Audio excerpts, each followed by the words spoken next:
Ginpangayo ang bulig sa mga kaparian, agod nga matapna ang mga nagapanguna nga problema sa mga eskwelahan diri sa pungsod. Nga amo ang nagatuga sang krisis sa edukasyon. Kabahin ini sang naistoryahan sa 42nd National Social Action General Assembly o nasaga 2026 sang Caritas Philippines sa Tagaytay City.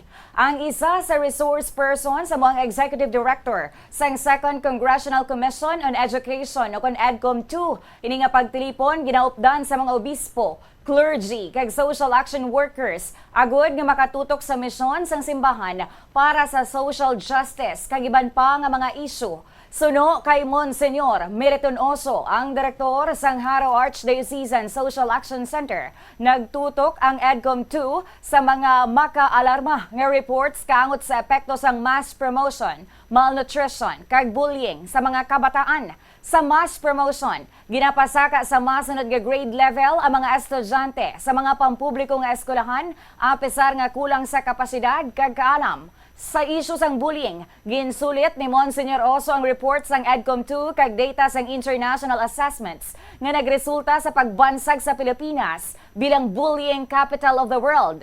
Sa isyu sang malnutrisyon, ginplaster man sini ang datos kung sa diin hindi husto ang preparasyon sang pagkaon nga nagaresulta sa ikaayong lawas o kung sa malnutrisyon sa kabataan. Ginsite man sini ang pagtuon sang UNICEF pagi sa World Vision PH nga 95 o kung 95 ka mga Pilipino nga gakapatay kada adlaw bangod sang malnutrisyon. Suno kay Monsignor Oso, ginbaton sang kaparian ang hangkat sang EDCOM 2 nga buligan sila nga ma-address ini nga issue paagi sa pagbulig sa feeding program kag library para sa kabataan. Nagpanawagan man ini sa mga nutritionist nga mag-volunteer sa feeding program kag library program nga plano sang Haro Archdiocesan Social Action Center.